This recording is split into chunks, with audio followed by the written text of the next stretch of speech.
जय गुरु। Good morning सभी को।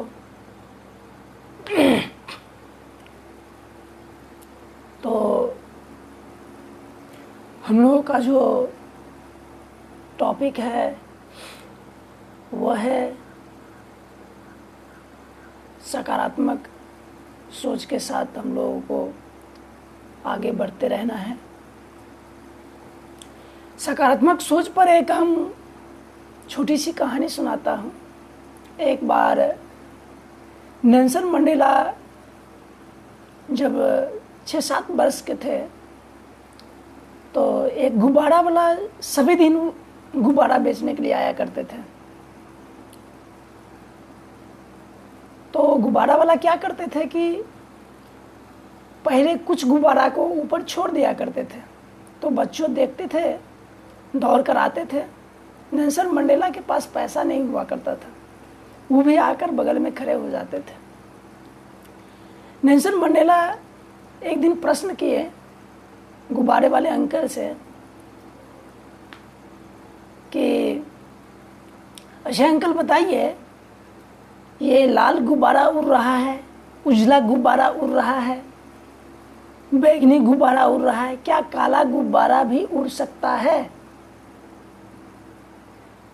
तो अंकल इस बात को सोचे विचारे और उसका पीठ जो है थपथपाए और बोले, बेटा ये गुब्बारा जो है जो उड़ रहा है यह रंग के कारण नहीं उड़ रहा है, इसके अंदर जो हीलियम गैस भरा हुआ है बस उसके कारण उड़ रहा है।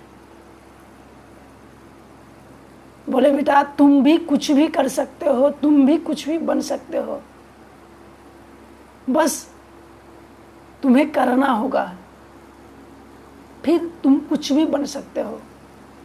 तुम्हारे अंदर भी अपार ऊर्जा है, अपार शक्ति है और भगवान प्रदत्त हर एक चीज तुम्हारे पास है, बस उसे तुम्हें जगाना है और कार्य के रूप में उसे लगाना है। तुम भी उड़ सकते हो, तुम भी कुछ भी कर सकते हो। वही नेल्सन मंडेला आप दक्षिण अफ्रीका के बाद में चलकर राष्ट्रपति बने। तो सकारात्मक सोच बहुत बड़ी चीज़ होती है।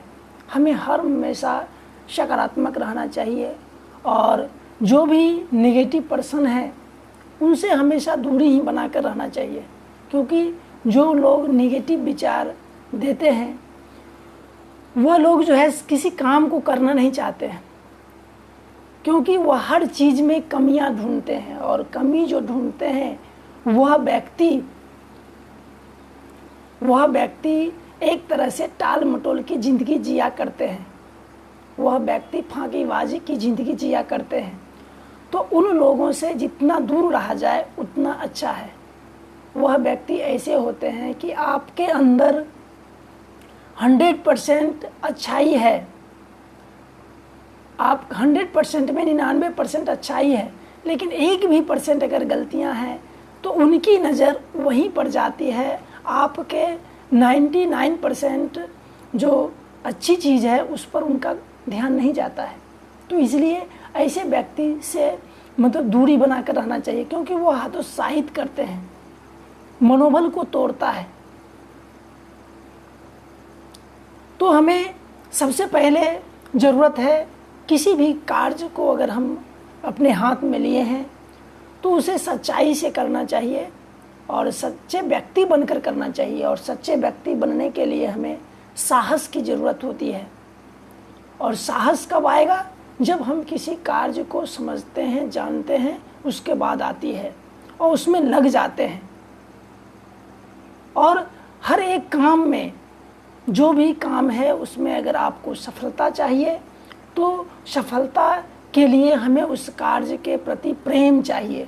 जब तक आपको उस कार्य के प्रति प्रेम नहीं होगी, लगाव नहीं होगी, उस कार्य को आप अच्छे ढंग से कभी नहीं कर पाएंगे। और कोई भी कार्य में हमें सफलता तब मिलती है जब हमें उसके अंदर समर्पण का भाव होती है। और समर्पण चीज़ जो है संपूर्ण भाव से लगने के लिए कहती है हमें। जब हम किसी कार्य में संपूर्ण भाव से लग जाते हैं, पूरे जीवन को दांव पर लगाते हैं, तो उस क्षेत्र में हमें सफलता मिलती है। सफलता बहुत फिसलनदार चीज़ होती है, वो हर हमेशा मतलब छोटी मतलब जैसे कि आपको 5 किलोमीटर रनिंग करना है, तो लगेगा कि अब जब 5 किलोमीटर 4 किलोमीटर में 5 किलोमीटर में कुछ ही बचा रहेगा, तो लगेगा कि अब हमसे नहीं होगा, और वहीं पर हम लोग जो है मार खा जाते हैं। तो हमें लगातार प्रयास करना चाहिए। अगर किसी भी क्षेत्र में आप सफल होना चाहते हैं तो लगातार मेहनत करने की ज़रूरत होती है। और असफलता यदि आती भी है तो घबराने की ज़रूरत नहीं, क्योंकि असफलता हमें जो है सीढ़ी का काम करती है। किसी भी क्षेत्र में अगर आप असफल होते हैं तो समझिए कि उस क्षेत्र में जहाँ तक आप कार्य किए हैं वहाँ तक आपको जानकारी मिल जाती है, तो कुछ दूर ही बच जाती है, और वहीं हम लोग हतोत्साहित होते हैं। हतोत्साहित होने की ज़रूरत हमें नहीं है। ठाकुर जी कहते हैं असफलता दुर्बलता नहीं है, बल्कि चेष्टा न करना ही दुर्बलता है। असफलता दुर्बलता नहीं है, बल्कि चेष्टा न करना ही दुर्बलता है। और किसी भी चीज़ को कहते हैं पाने के लिए जब तक वह पाया नहीं जाए तब तक अम्लान चेष्टा करना चाहिए, मतलब लगातार चेष्टा करते रहना चाहिए, बीच में छोड़ने की प्रवृत्ति नहीं होनी चाहिए, फिर हमें सफलता मिल जाती है। और सबसे बड़ी चीज़ है कि हम कोई भी कार्य करने के लिए चलते हैं तो उसमें क्या होता है कि कुछ संदेह भी होती है हमें कि ये काम होगा या नहीं होगा। तो जहाँ भी संदेह हो तो उस क्षेत्र का जो विशेषज्ञ है, अगर उस क्षेत्र के बारे में अगर विशेष जानते हैं तो उनसे हमें सलाह मशवरा करनी चाहिए कि ये काम कैसे होगा, यहाँ पर मुझे संदेह हो रहा है। तो संदेह का निराकरण करना चाहिए। ठाकुर जी कहते हैं कभी भी संदेह अगर आए तो संदेह का निराकरण कर लेना चाहिए। संदेह का निराकरण करने से क्या होता है, हम फिर उस चीज़ पर किसी तरह की संदेह हमें नहीं रह जाती है, तो हम फिर अच्छे ढंग से उस कार्य को कर पाते हैं। हम लोगों को अवसाद कब सताती है, दुख दर्द कब आती है, जब हमें किसी प्रकार का संदेह आता है। और संदेह जब आता है और हम भी संदेह करने लग जाते हैं उस चीज़ से, तब हमें संदेह कभी भी नहीं करना चाहिए। अगर हो भी संदेह तो उसका निराकरण तुरंत करना चाहिए। और प्रेम भक्ति एक ऐसी चीज़ है जिसके अंदर आ जाता है किसी भी कार्य के प्रति प्रेम होता है कि उससे लगाव, अटैचमेंट। और भक्ति हुआ कि बार बार किसी चीज़ को भजना, बार बार किसी चीज़ को करना ही भक्ति है। तो ये जितना आपको ज़्यादा रहेगा उतना आप जल्दी किसी भी क्षेत्र में सक्सेस हो सकते हैं। तो सफलता के लिए हमें बहुत कुछ चीज़ की ज़रूरत होती है, जैसे कि हमें मजबूत इरादे रहने चाहिए। मजबूत इरादा, इंटेंशन जो हमारी है वह इतना मजबूत रहना चाहिए कि बीच में छोड़ने की प्रवृत्ति हमारे अंदर नहीं आवे। हमें दृढ़ संकल्पित रहना चाहिए। एक बार जो संकल्प बना लिए उस संकल्प से हमें पीछे हटने की ज़रूरत नहीं है, तब हमें सफलता मिलती है। सफलता वैसे नहीं मिलती है। और जैसे कि कभी कभी हम लोग किसी की मृत्यु देख लेते हैं, किसी की दुर्दशा देख लेते हैं, किसी की कष्ट देख लेते हैं, तो अपने ऊपर सोचने लग जाते हैं कहीं मेरी मृत्यु भी नहीं हो जाएगा, मेरे जीवन में भी इस तरह की दुर्दशा नहीं आ जाएगी। ठाकुर जी कहते हैं दूसरे की मृत्यु, दूसरे की दुर्दशा देखकर कभी भी अपने ऊपर उसको नहीं सोचो। बशर्ते कि कहते हैं कि अगर किसी भी तरह की समस्या आ गई है तो उस समस्या का समाधान करने की कोशिश करो। जैसे एक बार छोटी सी कहानी सुनाता हूँ। प्रसेंतजीत राजा हुआ करते थे और उनके दरबार में अंगुलीमाल नाम का एक डाकू हुआ करते थे, जो लक्ष्य बना लिया था कि 10,000 लोगों को मैं कत्ल कर दूंगा, और कत्ल करके उनके अंगुली को जो है गला में पहन लेते थे और हाथ को वो कमर में पहन लेते थे। तो 999 9,999 लोगों को कत्ल कर चुके थे। उनकी माँ चोरी छिपी खाना पहुंचाने के लिए आती थी। जिस दिन वह टाइम आया उसकी माँ भी डर से नहीं आई, क्यों हो सकता है कि वह मुझे ही नहीं कहीं मार दे। तो हुआ क्या, उससे एक दिन पहले भगवान बुद्ध का पदार्पण उनके दरबार में होता है। भगवान बुद्ध से यह समस्या सुनाते हैं राजा प्रसेनजित और बोलते हैं कि इस समस्या का समाधान कैसे होगा। भगवान बुद्ध मुस्कुराते हैं और बोलते हैं ठीक है, मैं कल देखता हूँ। और भगवान बुद्ध अंगुलीमाल डाकू के पास जाते हैं और अंगुलीमाल डाकू देखते ही भगवान बुद्ध को कहते हैं कि रुको रुको रुको। भगवान बुद्ध को वह 3 बार बोले, जब पहले बार में नहीं रुकते हैं, दूसरे बार में नहीं रुकते हैं, तीसरे बार में कदम को रोकते हैं, लेकिन कहते हैं कि मैं तो रुक गया, तुम कब रुकोगे। अंगुलीमाल को बहुत बड़ी झटका लगे कि आज तक कोई ऐसा व्यक्ति नहीं मिला जो मुझे इस तरह की बात कहे। यह कैसा व्यक्ति है, कैसा निडर व्यक्ति है कि हमसे मुंह लगाता है और कहता तुम कब रुकोगे। वह गुस्सा से तलवार लेते हुए, खड़ग लेते हुए उनके पास पहुंचते हैं और जितना नज़दीक करीब आते हैं उन्हें ज्ञान का आभास कुछ होता जाता है। और सद्गुरु में एक गुण होते हैं, आप जो भी सद्गुरु को देखे होंगे उनके शरीर से ये मस्तिष्क जो है उससे प्रकाश निकलता रहता है। और भगवान बुद्ध के नज़दीक जितना वह गए उनको ज्ञान होता गया और वह पहुँचते ही खड़ग उनके चरणों में रख दिए। भगवान बुद्ध कहें इससे काम नहीं होगा। भगवान बुद्ध एक डाली कटवाए हैं पेड़ का और कहें इसको जोड़ दो। बोले कि महाराज ये कैसे होगा। बोले कि जब तुम किसी को तो जोड़ नहीं सकते हो तो तोड़ने का भी अधिकार नहीं रखना चाहिए। तो कभी भी भूल कर भी किसी को हमारे मन में ये नहीं होना चाहिए किसी को तोड़ दें, किसी को गिरा दें। हर हमेशा कोशिश करना चाहिए कि किसी को सहायता करें, किसी का सहायक बने। ठाकुर जी कहते हैं बहुत बड़ी काम करना चाहते हो, बहुत बड़ा बनना चाहते हो तो सबसे पहले तुम्हें सच्चा बनना होगा और कपट बनना होगा, साहसी बनना होगा। तब कहते हैं धर्मराज में प्रवेश करने का अधिकार। धर्मराज मतलब क्या? धर्म मतलब ठाकुर जी बताएं जीने बढ़ने के पथ पर चल सकोगे। तो जीने बढ़ने के पथ पर चलने के लिए हमें सच्चे बनने होगा और सच्चा व्यक्ति को बहुत सारी परीक्षा से गुजरना होती है। आप देखें राम के जीवन, देखें कृष्ण के जीवन, बुद्ध के जीवन, यीशु के जीवन, नानक के जीवन देखें, कबीर साहब का जीवन देखें, रविदास का जीवन देखें, मतलब जो भी महान व्यक्ति हैं, गांधी का जीवन देखें, भगत सिंह का जीवन देखें, आप सुभाष चंद्र बोस का जीवन देखें, मतलब जितने भी महान पुरुष आए हैं और सत्य रास्ते को जब पकड़े हैं तो उन्हें बहुत सारी समस्या से जूझना पड़ा है। हर एक व्यक्ति के जीवन में बहुत सी कठिनाइयाँ आई और जब उन्होंने उस समस्या का सामना किया, आज इतिहास में उनका नाम हुआ।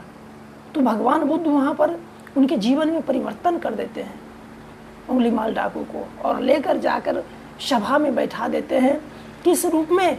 तो जिस वस्त्र में वह थे उसी वस्त्र में उनको भी। भगवान बुद्ध से फिर प्रसेनजीत ये चर्चा करते हैं कि गुरुजी कुछ उस पर कार्य हुआ। भगवान बुद्ध बोले वो तो बैठा हुआ है सभा में। आश्चर्य हो गया कि किस तरह की परिवर्तन, क्रांतिकारी परिवर्तन आ गया। तो हम लोगों को भी बहुत लोग ऐसे मिलेंगे और उनके जीवन में भी परिवर्तन लाने के लिए हम लोग को बहुत धैर्य की ज़रूरत है, बहुत सहन की ज़रूरत है। और किसी भी व्यक्ति को बदलने के लिए 1 दिन में नहीं बदलता है, 2 दिन में नहीं बदलता है। मुझे याद है एक सर थे हम लोगों के और उनको हम प्रायः याचन करते थे ठाकुर जी के बारे में। तो बहुत ढेर सारी हमसे क्वेश्चन किए, बहुत प्रश्न किए और आखिरकार क्या हुआ, 4 साल के बाद वह बोले कि मैं ऑल फैमिली दीक्षा लेने जा रहा हूँ। अब सोचिए कि एक व्यक्ति को 4 साल किस चीज़ को समझने में लगा। तो क्या होता है कि जैसे कि मान लीजिए कि एक रुपया का सिक्का है, अगर वह रास्ते में कहीं पर गिर जाता है, अगर धूल कण बार बार पड़े तो क्या होता है, उस पर परत बन जाता है, वह दिखाई नहीं देता है। वह धूल कण जब तक हटेगा नहीं तब तक जो है वह पैसे दिखाई नहीं देगा। वही तरह होता है कि हमारे जीवन में बहुत तरह की संस्कारें छाप छोड़ देती है, जिसको छोड़ने में हमें समय लगता है। लेकिन जिस दिन हम रिजिड हो जाएंगे, हमें इस चीज़ को छोड़ना है, हम छोड़ सकते हैं, बशर्ते कि हमें रिजिड होना होगा, हमें संकल्पित होना होगा कि जो काम अच्छा है उसे हाथ में लेना होगा, उसे करना होगा। तब हम जो है अवसाद से भी दूर होंगे, दुख दर्द से भी दूर होंगे, और जो हमें चाहिए वह चीज़ भी हमें मिल सकता है। तो इसलिए ठाकुर जी कहते हैं, कभी भी तुम कमज़ोर अपने आप को नहीं समझो, कभी भी ये नहीं कहो कि ये काम हमसे नहीं होगा। होगा कब? ठाकुर जी की एक लाइन है, कहते हैं pull the husk to draw the seeds. कहते हैं कि बीज को अगर प्राप्त करना चाहते हो तो भूसी से अलग करना होगा। बीज को अगर प्राप्त करना चाहते हो तो भूसी से अलग करना होगा। कोई भी चीज़ है, अगर उसमें आप सफलता लाभ करना चाहते हैं, उससे आप लाभान्वित होना चाहते हैं, तो उसके अंदर जाने की कोशिश करना होगा। जैसे मान लीजिए कि ये पुस्तक है, तो पुस्तक के ऊपर वाले जो ये जो लिखा हुआ है उसको अगर हम पढ़ लेते हैं तो इसके बारे में हमें नॉलेज नहीं हो जाएगा, बशर्ते कि उस संपूर्ण किताब को हमें पढ़ना होगा। जब हम संपूर्ण किताब को पढ़ेंगे तो हमें पता चलेगा कि ये किताब हमारे लिए कितना उपयोगी है। तो हम लोग किसी भी चीज़ को ऊपर देख कर ही छोड़ देते हैं, और ऊपर देखने से हमें उसके बारे में बेहतरीन जानकारी नहीं मिलती है। बेहतरीन जानकारी के लिए हमें अंदर जाने की ज़रूरत है। किसी भी चीज़ में जितना हम अंदर जाएंगे, जितना हम गहराई में जाएंगे, जितना किसी चीज़ के डेप्थ में जाएंगे, उतना बड़ा हमें सफलता मिल सकता है किसी भी क्षेत्र का। तो हमें हमेशा अपडेट रहने की ज़रूरत है। जीवन में जितना आप अपडेट रहेंगे उतना बेहतर होगा। हम देखिए, गौर करके मेरे मन में आया कि हम 5 बजे से ऑनलाइन होंगे और 5 बजे से आना स्टार्ट हो गए। अब लोग जो है सवेरे उठना नहीं चाहता है। सवेरे कब उठेंगे? जब उनको पता चलेगा कि सवेरे उठने से क्या क्या लाभ होता है। जैसे अगर सवेरे उठते हैं तो मन प्रसन्न रहेगा आपको, और जो भी काम आप अपने हाथ में लेंगे उसको आप बढ़िया से कर सकते हैं।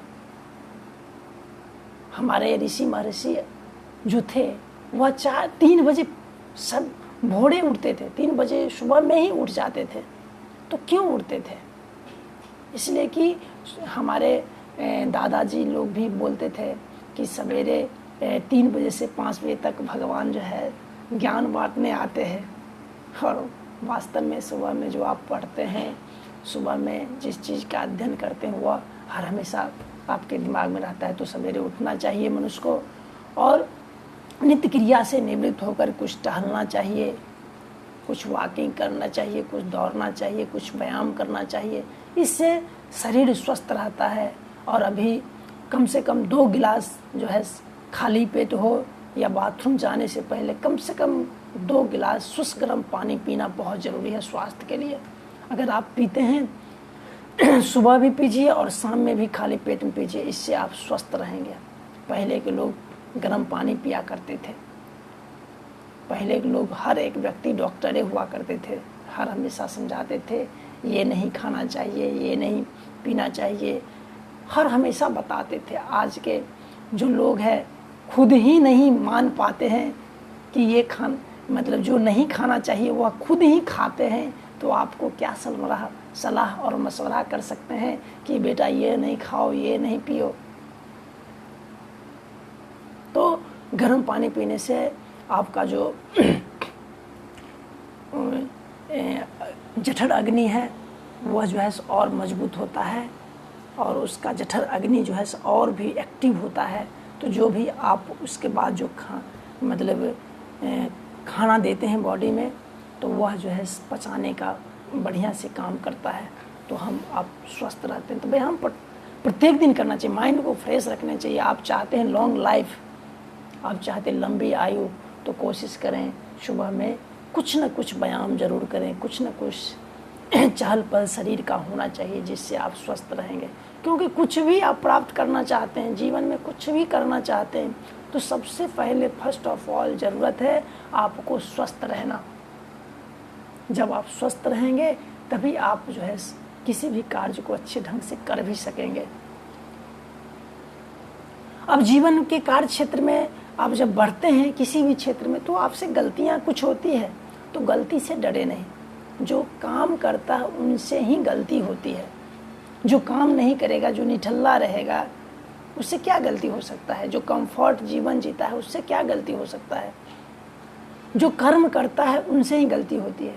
हाँ, हमें गलतियां अगर हो तो उसमें हमें सुधार करने की ज़रूरत है। एडिसन के बारे में सुनते हैं कि 10,000 बार जो है प्रयास किया था बल्ब के आविष्कार में, तो गलतियां हुई। उनका दोस्त बोला कि अब क्या करोगे, तो उन्होंने कहा कि मुझे अब भान हो चला है कि मेरे अलावा कोई अब बल्ब का आविष्कार नहीं कर सकता है। और उन्होंने सुबह में 4:30 में बल्ब का आविष्कार कर दिया। तो सोचिए कितना बार गलती हुआ। तो गलती क्या है, गलती से हमें सीख लेना है। असफलता हमें शिक्षा देती है, और सफल व्यक्ति से भी आपको शिक्षा मिल सकता है। दोनों चीज़ क्यों दे दिए, अच्छे भी चीज़ दिए हैं, बुरा भी चीज़ दिए हैं। आपको अच्छा बनने के लिए बुरा चीज़ दिए हैं कि बुरा का परिणाम बुरा होता है, अच्छा का परिणाम अच्छा होता है। गलत भी दिए, सही भी दिए। गलत का परिणाम गलत होता है, सही का परिणाम सही होता है। सुख दिए और दुख दिए। दुख में रहना लोग पसंद नहीं करता है, सुख में रहना पसंद करता है। दुख में जब देखते हैं तो आपके अंदर आत्मा जो है कलप उठता है। आप नहीं चाहते हैं कि वो इस दुख में रहना, तो वह इंडिकेट है आपके लिए कि उसमें इस तरह की दर्द सहना पड़ेगा, आपको परेशान रहना होगा। और सुख में रहेंगे तो आनंद रहेंगे, प्रसन्न रहेंगे। और सबसे बड़ी चीज़ है कि देखिए कि हम लोग जो है 2 चीज़ पर ज़्यादा फोकस होता है कि हमें सुंदर स्त्री चाहिए और धन दौलत अपार चाहिए। ठीक है, तो धन दौलत के लिए हमें जो है उसका मूल चीज़ है योग्यता। ठीक है, धन दौलत का मूल चीज़ है योग्यता। जित आपके पास योग्यता रहेगा तो धन दौलत बाय प्रोडक्ट आएगा, आपके एक्टिविटी से आएगा।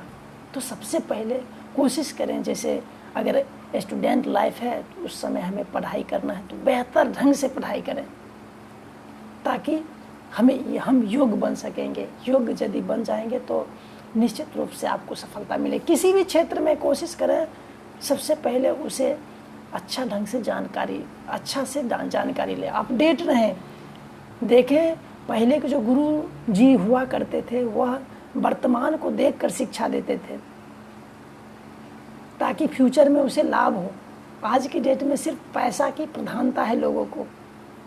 उन्हें कोई ज़रूरी नहीं है, अगर वह इंग्लिश में अच्छा है तो कहेंगे आपको इंग्लिश पढ़िए, वह अगर फिजिक्स में अच्छा है तो कहेंगे फिजिक्स पढ़िए, वो साइंस केमिस्ट्री में अच्छा है तो केमिस्ट्री पढ़िए। मतलब वह उनको जो अच्छा लगता है वह आपको कहते हैं कि ये करिए। लेकिन आपकी मतलब जो आपके अंदर क्या करने की क्षमता है, क्या करना चाहते हैं, उसके बारे में नहीं बताते हैं। तो आपको खुद इस चीज़ को मतलब क्या कहते हैं, आत्मविश्लेषण करना है, आत्मसंश्लेषण करना है और सुधार करना है कि हमें क्या करना चाहिए, क्या नहीं करना चाहिए। और कोशिश करें हर हमेशा, जब तक आपका क्या कहते हैं स्टूडेंट लाइफ हो, तब तक आप कोशिश करें ब्रह्मचर्य का पालन करें, क्योंकि ब्रह्मचर्य का जो पालन करता है उसमें एकाग्रता होती है। क्योंकि एकाग्रता के साथ साथ उनका रोग निरोधक प्रति क्षमता जो होता है बहुत ही स्ट्रांग रहता है, तो वह किसी भी चीज़ में बहुत अच्छा से मन लगाता है। और जो आदमी उच्छृंखल रहता है, जो आदमी विचलित किस्म का रहता है, वह बड़ी बड़ी सफलता कभी भी हासिल नहीं कर सकता है। तो इसलिए हमें चरित्रवान होने की भी ज़रूरत है। ब्रह्मचर्य तब तक पालन करना चाहिए जब तक हम उपलब्धि हासिल नहीं कर लें, जब तक हम जीवन में सफल ना हो जाएं। विशृंखल जीवन जीना छोड़ देना चाहिए मनुष्य को, क्योंकि विशृंखलताएं कभी भी आपको सफलता नहीं देती है। और जिस भी क्षेत्र में जाएं उस क्षेत्र के साधन भी ज़रूरत है।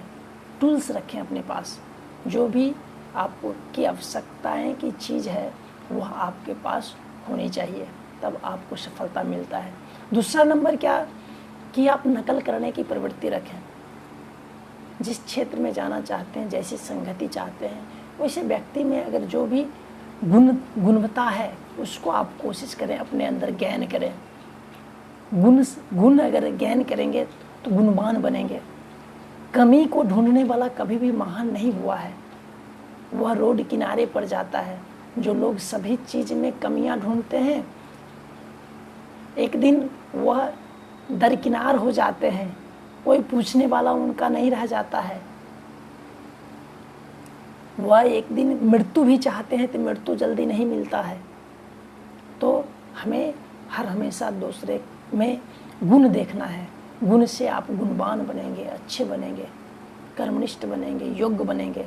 और योग्य व्यक्ति देश का उद्धारक होता है, समाज का उद्धारक होता है।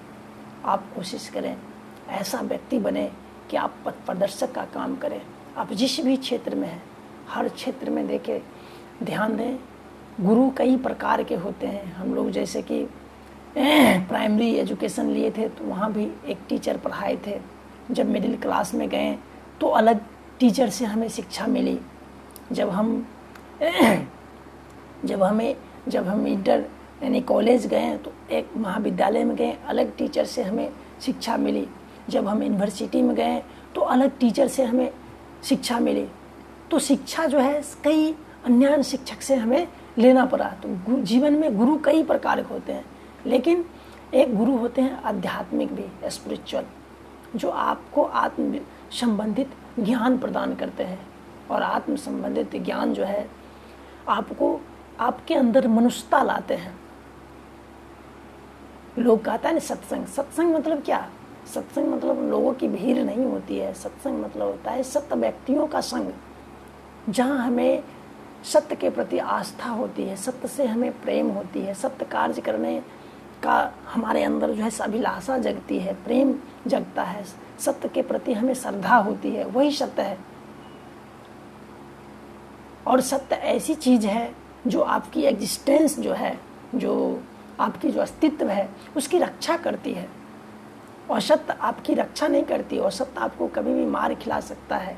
गलत रास्ते पर चलना का मतलब है कभी भी अपमानित हो सकते हैं, और सही रास्ते पर चलने का मतलब आप सम्मान एक दिन पाएंगे। सत्य रास्ते पर चलने पर कुछ परेशानियां होती है। कहता है ना, सत्य परेशान हो सकता है लेकिन पराजित नहीं। जब आप सत्य कर्म करेंगे, सत्य रास्ते पर चलेंगे, लोग आपको नोक करेंगे, लोग आपको नीचा दिखाने की कोशिश करेंगे, लोग आपको परेशान करेंगे, लोग आपको चुनौती देंगे, लेकिन हाथी जैसे आपको ऐसा बन जाना है कि किसी की बात सुनना ही नहीं, कान को मूंद लेना है।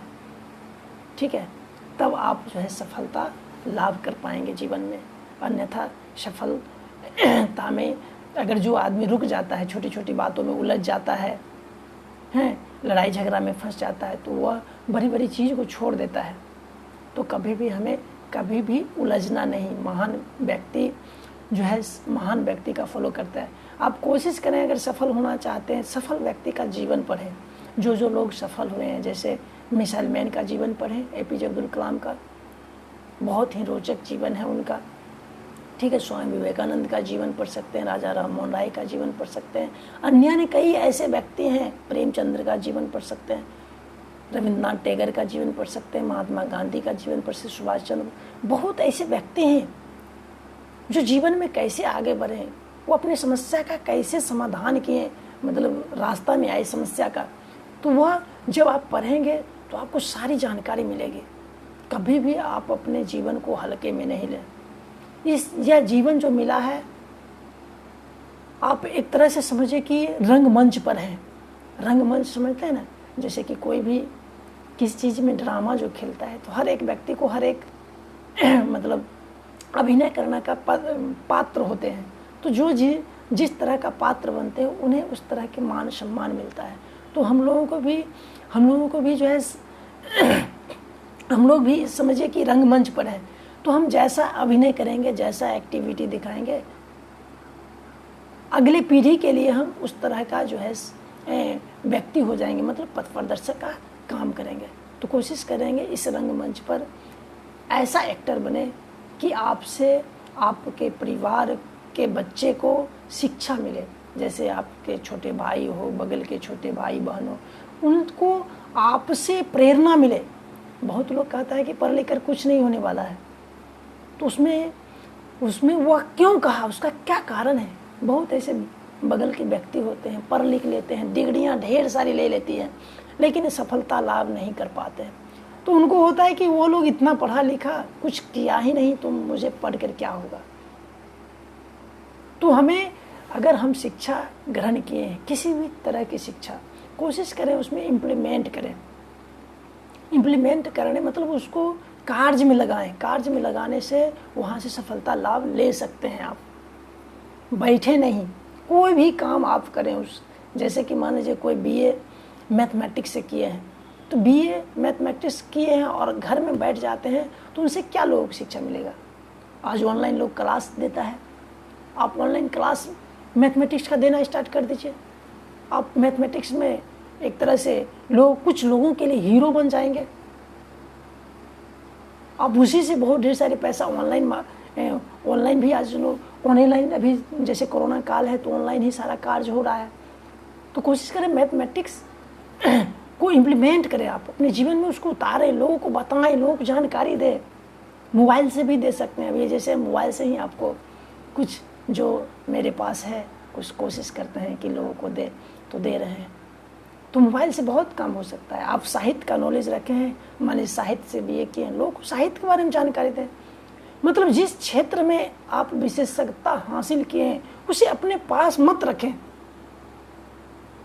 विद्या जो है, दही का मटकड़ा आप अगर देखेंगे तो उसको जितना खरोंचते हैं वो खाली होता है, बट ज्ञान ऐसा चीज है जिसको जितना इम्प्लीमेंट करेंगे, जितना लोगों को बताएंगे, जितना लोगों को जानकारी देंगे, जितना उस पर आप आत्मविश्लेषण करेंगे, आत्मसंश्लेषण करेंगे, उतना आपके पास जो है वह बढ़ता है।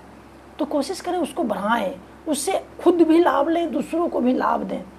और जीवन की सार्थकता यही में है, धन की भी सार्थकता यही में है कि वह उपयोग हो।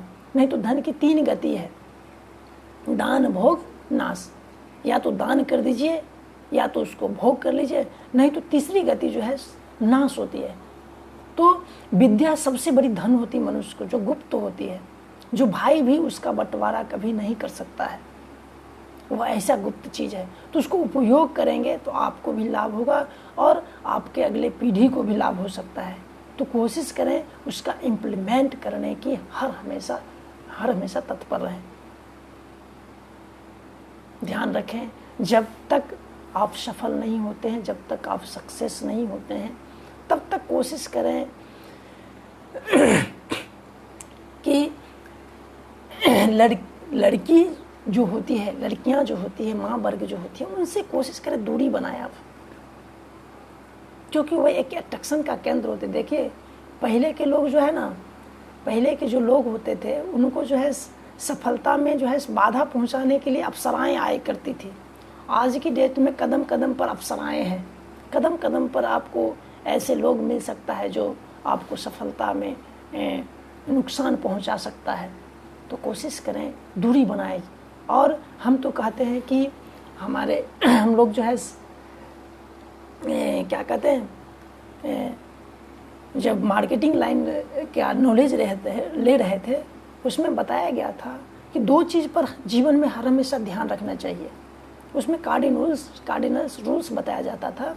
उसमें कहते थे कि कभी भी किसी के पैसे के साथ, मतलब जो है किसी के पैसा के साथ कभी भी दुर्व्यवहार नहीं करना चाहिए। जैसे मान लीजिए किसी का पैसा आप लिए और पैसा आप समय पर उनको नहीं दे रहे हैं, तो इससे रिलेशन में दरारें आती है।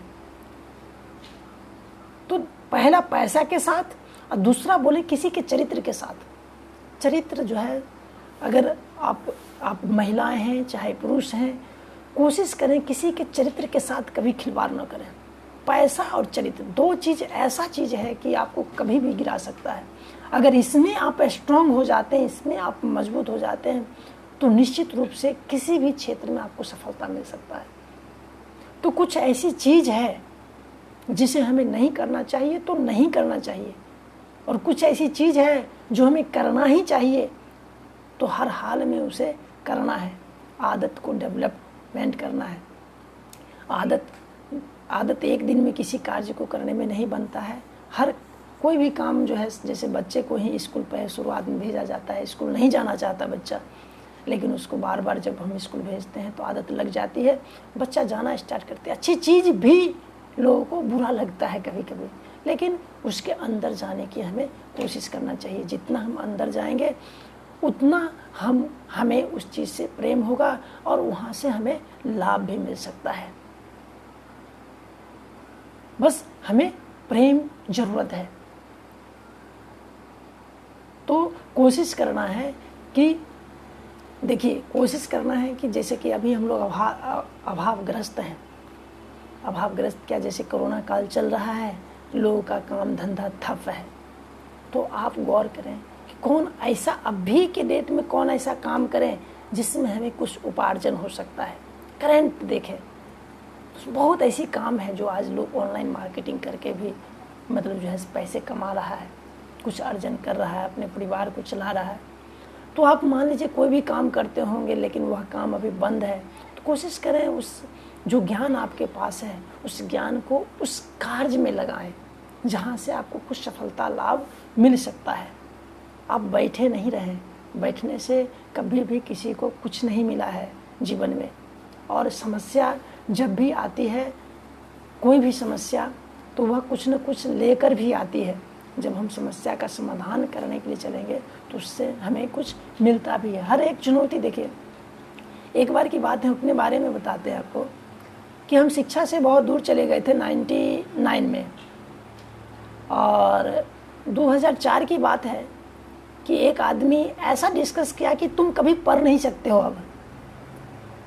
और इस बात को जब वह कहें तो एक तरह से वो चुनौती हुआ। तो मैंने कहा पूरा अंदर से पूरा स्ट्रॉन्ग डिसीजन लेकर कि मैं अब पढ़ना चाहता हूँ। और उनके यहाँ मैं काम करता था, मैंने उन्हें बोल दिया कि मैं अब कभी आपके पास नहीं आऊँगा, और वही किया। मैं वहाँ से मैं आया और पढ़ाई करने के लिए सब्जी बेचना स्टार्ट कर दिया, और उसी क्रम में पढ़ना स्टार्ट कर दिए। तो कई काम उससे पहले हमें करना पड़ता था, ठीक है। तो वह चुनौती के एक्सेप्ट किए, तो हम शिक्षा से जुड़ गए, और शिक्षा से भी जुड़े। आज देखिए कि भगवान की कृपा है कि मैं बिहार पुलिस में हूँ, तो उसमें भी एक चुनौती एक्सेप्ट करना पड़ा। चुनौती हर हमेशा आपको कुछ देती है, बशर्ते कि उसे एक्सेप्ट करना होगा, उस पर काम करना होगा। हुआ क्या कि कुछ लोग थे जो ताश खेला करते थे। एक मेरे घर के पास चबूतरा है, तो उस पर बैठकर लोग ताश खेला करते थे। तो उस टाइम हम ग्रेजुएशन इंग्लिश ऑनर्स कर रहे थे, तो एक झोला रहता था मेरे साइकिल में, और प्राय हम जाते थे क्लास करने के लिए। तो लगभग पार्ट 1 या पार्ट 2 में थे ऐसे ही। तो कोई आदमी बोला कि इसका झोला जानते हैं ना, हर सब दिन टंगले रह जाएगा, टंगा हुआ ही रह जाएगा। तो मेरा लक्ष्य था कि इंग्लिश में PhD करें और लेक्चर इंग्लिश में मतलब लेक्चरशिप लें। लेकिन क्या हुआ, देखिए कि मोड़ ऐसा आया कि मैं उस चुनौती को एक्सेप्ट कर लिया कि मैं कुछ करके इसे दिखा दूं। और किसी से पूछें कि कौन सी नौकरी जल्दी हो जाएगी बताइए, किसी ने बताया कि डिफेंस का जॉब जल्दी हो जाता है। मैं डिफेंस में उतर गया और तैयारी करना स्टार्ट कर दिया। 2012 में हाई जंप में छट गए और 14 में मेरा हो गया सिलेक्शन। तो कभी कभी चुनौती भी आपको वरदान के रूप में आती है, बशर्ते कि लड़ाई झगड़ा करने से अच्छा है कि आप करके दिखा दें। किसी को जवाब मुंह से किसी तरह की जवाब देने से अच्छा है कि आप करके दिखाएं। चुनौती जो भी आती है आपके पास, वह चुनौती इसलिए आती है कि आपको कुछ करने के लिए प्रेरित करता है। कभी भी घबराएं नहीं चुनौती से। कभी अगर कुछ, बहुत लोग ताना बाना भी देते हैं, उस ताना बाना को सहने की आदत डालें। ठाकुर जी कहते हैं कि अगर सफलता लाभ करना चाहते हो तो कहते हैं कि प्रशांत चित्त से समस्त सहन करना पड़ेगा। प्रशांत चित्त मतलब क्या? विशेष रूप से विशेष, प्र मतलब होता है विशेष, और शांत मतलब बिल्कुल शांति रूप से हर चीज को, हर बाधाएं को आपको सहन करना होगा, फिर उस क्षेत्र में आपको सफलता मिलता है। कोई ऐसा व्यक्ति नहीं है जो किसी भी क्षेत्र में सफल हो और लोग उनको चोट नहीं पहुंचाया होगा, लोग उसे अपमानित नहीं किया होगा।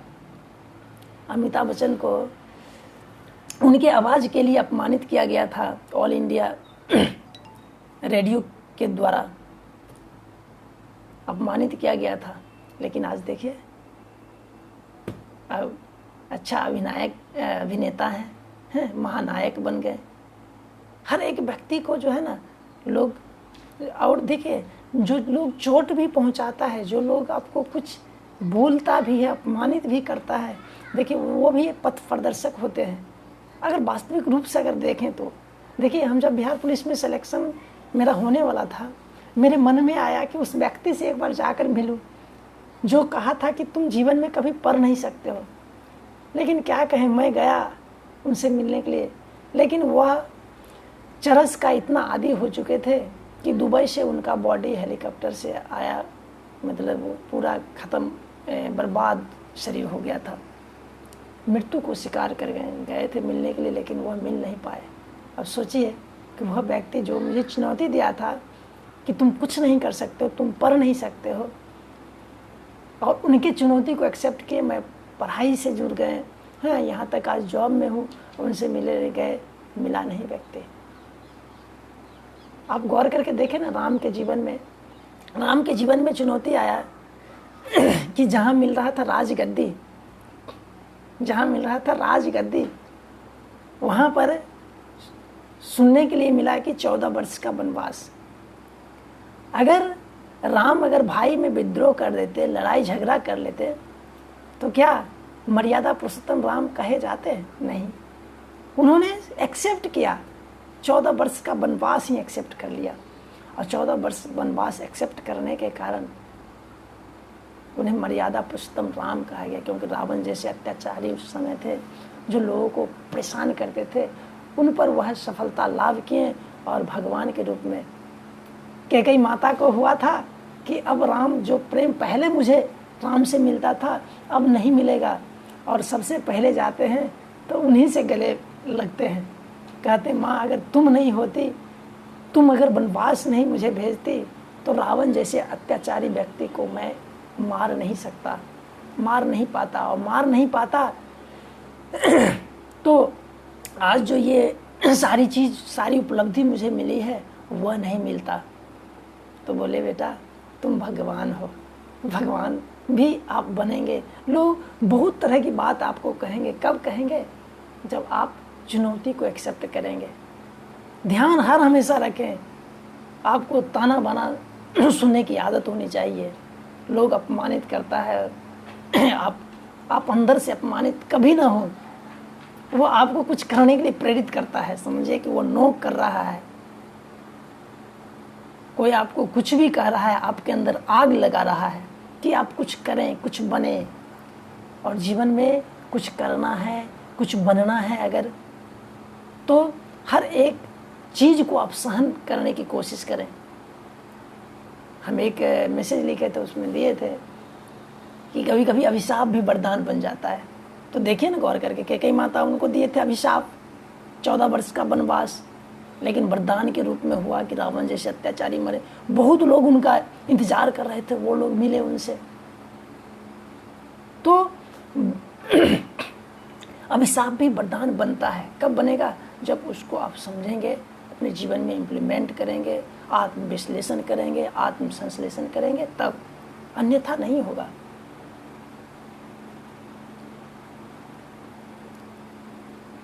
तो यही शब्दों के साथ हम आपसे विदा लेंगे, और हम सब दिन आएंगे 5 बजे। आप लोग कोशिश करें आज तो संख्या बढ़ी है, कल 2 आदमी सिर्फ थे, आज तो कई लोग आ गए हैं। आज कई लोग हैं, नवराज दा आ गए हैं, आज महेंद्र पासवान जी हैं, शिव राठी पासवान जी हैं, पवन जी हैं, सुकेश कुमार हैं, सौरभ घोष जी हैं, मतलब बहुत लोग आज आ गए। ठीक है, तो कोशिश करें हम 5 बजे सुबह प्रत्येक दिन आएंगे, और मेरा बस एक ही उद्देश्य है कि आप लोगों को सकारात्मक सोच दें। और आज कोरोना का माहौल चल रहा है, कोशिश करें सब लोग जो है दूरी बना कर रहे हैं, जो नियम है उस नियम को पालन करें। वैसे तो ठाकुर जी से जो जुड़े लोग हैं उनका कहना है क्या, ठाकुर देखिए हम लोग आज दीक्षा से भागते हैं, हम लोग जो है दीक्षा से भागते हैं, लेकिन दीक्षा बहुत बड़ी चीज है, समझे कि नहीं। दीक्षा बहुत बड़ी चीज है, दीक्षा से दक्षता आती है, कौशलता आती है, आप में अच्छी संस्कार आती है, और आप एक के कारण कई का जीवन बदलता है। दीक्षा से भागे नहीं, बशर्ते कि किसी भी चीज़ को जानने की कोशिश करें। ठाकुर जी में दूरदर्शिता इतना था कि हम लोगों को स्वस्तिनी जैसे व्रत दिए हैं, और स्वस्तिनी व्रत ऐसा है जिसमें 5 नियम का पालन करना होता है। और आज कोरोना जैसी महामारी में भी जो स्वस्तिनी व्रत पालन कर रहे हैं वो मज़े की ज़िंदगी जीते होंगे। क्यों? मज़े की ज़िंदगी जीने का मतलब है कि जो नियम आज पालन करने के लिए इस कोरोना महामारी में बोला गया है, ठाकुर से जुड़े व्यक्ति पहले से पालन कर रहा है। आप बताइए, कोई भी चीज़ को नई चीज़ अगर रहेगा तो पालन करने में लोगों को लगता है कि कैसे पालन किया जाएगा, बहुत भारी सा लगता है। लेकिन कोई चीज़ अगर बहुत दिनों से आप कर रहे हैं तो सोच लीजिए। तो ठाकुर में जो सदगुरु होते हैं उसमें दूरदर्शिता होता है, हर चीज़ में कमी नहीं देखना चाहिए मनुष्य को। कमी देखने वाला मनुष्य कभी भी आगे नहीं बढ़ता है। अगर जीवन में आपको बड़ा करना है, जीवन में कुछ बनना है, ठीक है, तो कोशिश करें लोगों में गुण देखें। गुण देखने से गुणवान बनेंगे, गुण देखने से आप गुणवान बनते हैं। अवगुण अगर देखते हैं तो धीरे धीरे आपका जीवन अवगुण से भर जाता है, और उसी अवगुण के बारे में चिंता करते रहेंगे, आपका जीवन दुखमय हो जाएगा, कष्टमय हो जाएगा, परेशानी से आप भर जाएंगे। आप जो है सही वास्तविक रूप से किसी अपने परिवार का भी भरण पोषण अच्छा से नहीं कर पाएंगे। आज देखते हैं ना, बहुत लोग हर चीज़ में कमी निकाल रहे हैं। उनका गौर करके देखें, जो कमियां निकाल रहे हैं उनके परिवार को अगर देखेंगे तो परिवार की स्थिति अच्छा नहीं होगा।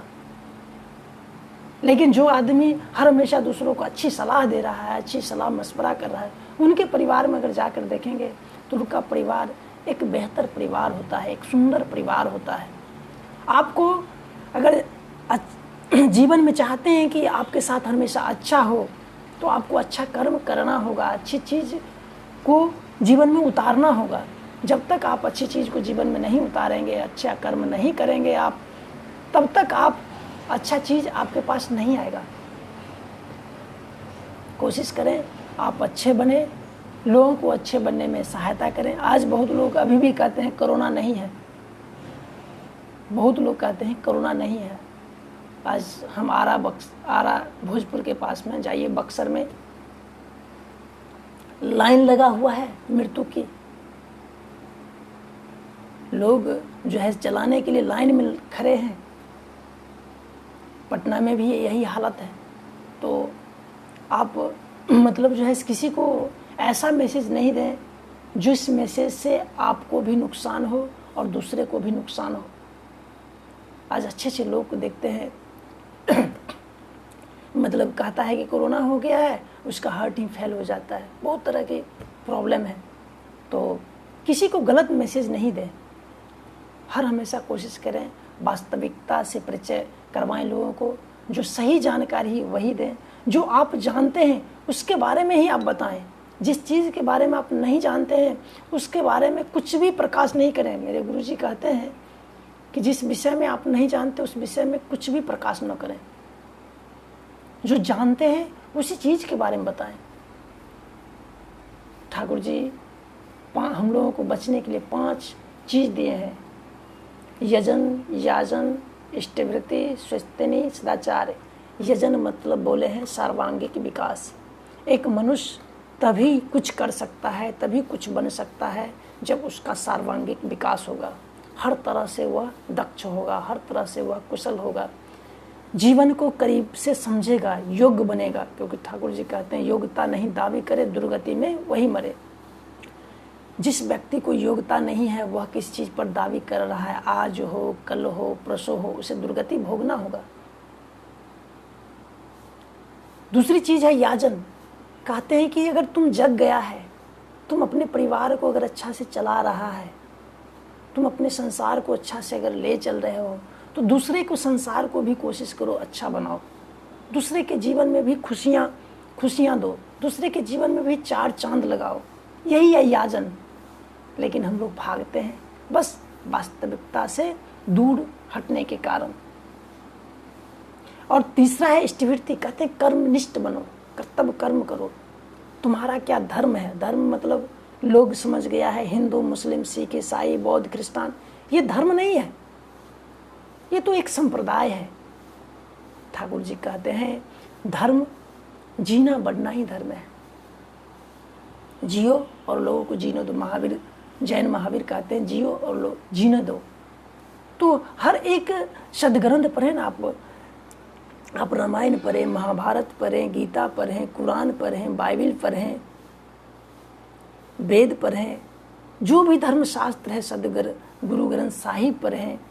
हर एक चीज़ में आपको सिर्फ ये मिलेगा कि तुम जियो और लोगों को जीने दो, बस यही, और कुछ नहीं मिलता है।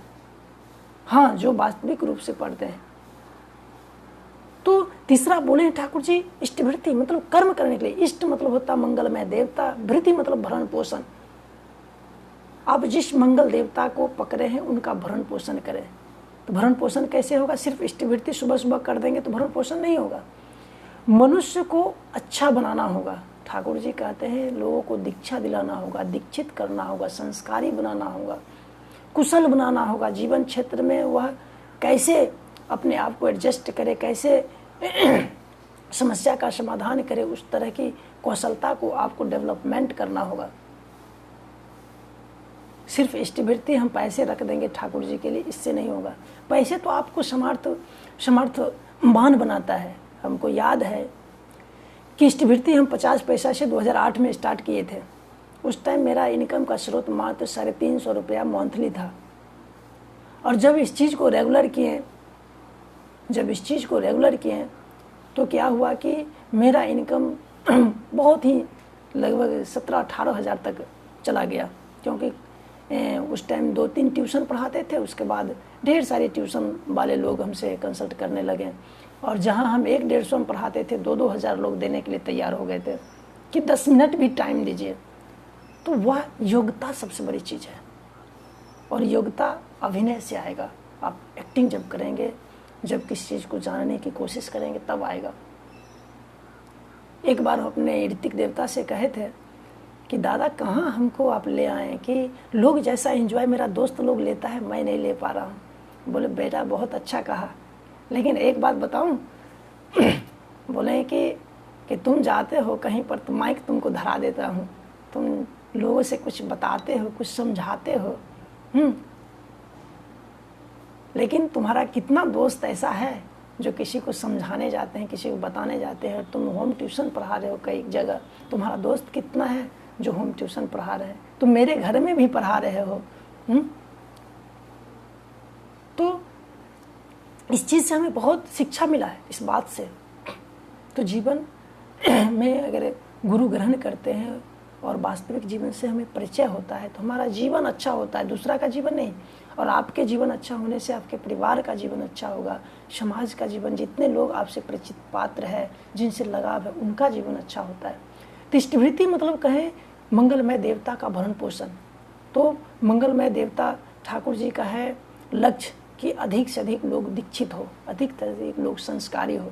क्योंकि गांधी जी उनके पास जब गए थे तो गांधी जी बोले थे कि मेरा देश आज़ाद हो जाएगा, मुझे पता है, लेकिन आर्थिक प्रॉब्लम कैसे दूर होगा इस पर कुछ बताएं आप। तो बोले कुछ नहीं, 3 चीज़ को ठीक कर दो। वह फर्स्ट बोले थे दीक्षित करो लोगों को, मतलब अच्छी संस्कार दो लोगों को। आज लोग पैसे पैसे करता है, अच्छा संस्कार आ जाए, अच्छा गुणवत्ता आ जाए, अच्छा स्किल्स आ जाए, कार्य करने की क्षमता आ जाए तो क्यों ना वह पैसा कमाएगा। और दूसरा चीज़ बोले शिक्षा। आज शिक्षा लोग पीएचडी तक कर लेते हैं लेकिन उस पर इम्प्लीमेंट नहीं करते हैं, डिग्रियां ले लेते हैं। आज की डिग्रियां भी दी जाती है, ऐसा डिग्रियां नहीं दी जाती है जो आप वर्तमान समस्या को आप झेल पाएंगे, ऐसी शिक्षा ही नहीं दी जाती है। आज सिर्फ व्यापार बन गया शिक्षा। तो आप जब सत्संग से जुड़ते हैं तो वहाँ सामर्थ्यवान बनाया जाता है। हम कहते हैं ना 50 पैसा शिष्टवृत्ति करते थे उस टाइम से, 300 रुपया इनकम का स्रोत था। आगे चल करके हम 2 रुपया शिष्टवृत्ति करना स्टार्ट कर दें, क्योंकि 17-18 हज़ार रुपया मेरे पास आना स्टार्ट हो गया। फिर बिहार पुलिस में आज सोचिए नौकरी हो गया, आज 33,000 सरकार के द्वारा दे रही है। आज शिष्टवृत्ति का टोटल ऑल फैमिली से लगभग 1600-1700 रुपया ठाकुर जी के पास जाता है। तो क्या हुआ, शिष्टवृत्ति करने से मेरा सामर्थ्य बढ़ा या घटा? और ये शिष्टवृत्ति आपके जीवन की भी रक्षा कवच है। और हम लोग के जो बड़े बुजुर्ग थे पहले मुट्ठी रखते थे, पहले खेत आर में कुछ होता था तो पहला फसल होता था ठाकुर बाड़ी पहुंचाते थे, लेकिन ये सारी चीज़ हम लोग विलुप्त कर दिए। इसी चीज़ को ठाकुर जी शिष्टवृत्ति रूप दे दिए। अगर इसको करते हैं तो आप सामर्थ्यवान बनेंगे, योग बनेंगे। तो ठाकुर जी गांधी जी से बोले थे दीक्षा, मतलब लोगों को दीक्षित बनाओ, अच्छे संस्कार में लाओ, योग्य बनाओ, कुशल बनाओ, हर तरह से जीवन की वास्तविकता से परिचय करवाओ। और तीसरा शिक्षा। आज शिक्षा हम ग्रहण करते हैं लेकिन इम्प्लीमेंट नहीं करते। इम्प्लीमेंट करना सीखें आप। इस समस्या अभी जैसे कोरोना का माहौल है, बहुत लोग घर में एजुकेटेड हैं, बैठे हुए हैं, नहीं बैठे नहीं, ऑनलाइन मार्केटिंग करना सीखें। ऑनलाइन मार्केटिंग करके आप पैसा कमाएं। बहुत ऐसी रास्ता है जिसके माध्यम से आप पैसा कमा सकते हैं। अब सीखें, जानें। तीसरी चीज़ बोले थे विवाह। विवाह बोले अच्छा से होना चाहिए, और बिहार में ठाकुर जी बोले अभी भी अच्छा से संस्कार विवाह शादी होता है, दूसरी जगह इस तरह की विवाह शादी नहीं होती है। तो विवाह दहेज, देखिए विवाह में दहेज जो है बहुत बड़ा कारण हो गया है।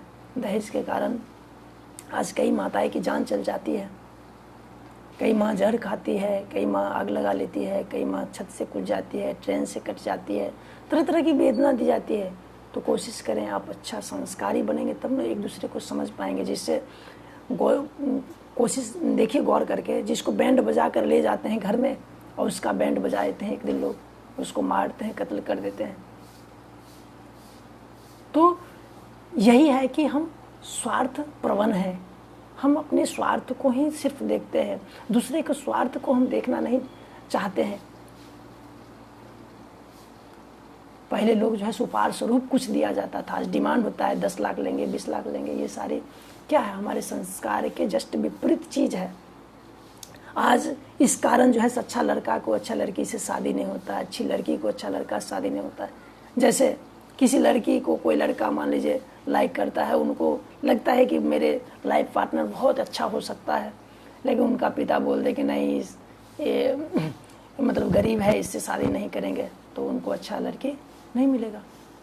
कोई लड़का गरीब है और लड़की अमीर है, और मान लीजिए दोनों का अच्छा तालमेल बैठ रहा है, दोनों वेल एजुकेटेड है, शादी करना चाहते, लेकिन वह अगर बड़े परिवार से कहते हैं कि नहीं इसमें शादी नहीं, तो वहाँ पर अच्छा लड़का अच्छा लड़की नहीं मिल पाता है।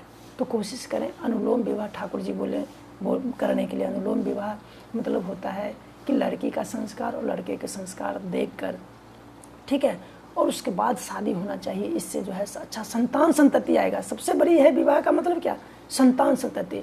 और देश में अच्छा संतान संतति आना स्टार्ट हो जाए, अच्छे पुत्र अगर हो, पुत्री अगर अच्छे हो, तो देश को फिर सोने चिड़िया बनने से कौन रोक सकता है, अर्थवान बनने से कौन रोक सकता है। सुभाष चंद्र बोस इस पर क्वेश्चन भी किए कि सब चीज़ मुझे अच्छा लगा, दीक्षा शिक्षा, लेकिन ये विवाह इसमें क्या फेरा लगा दिए। तो बोले विवाह ही तो सबसे मूल्य चीज़ है।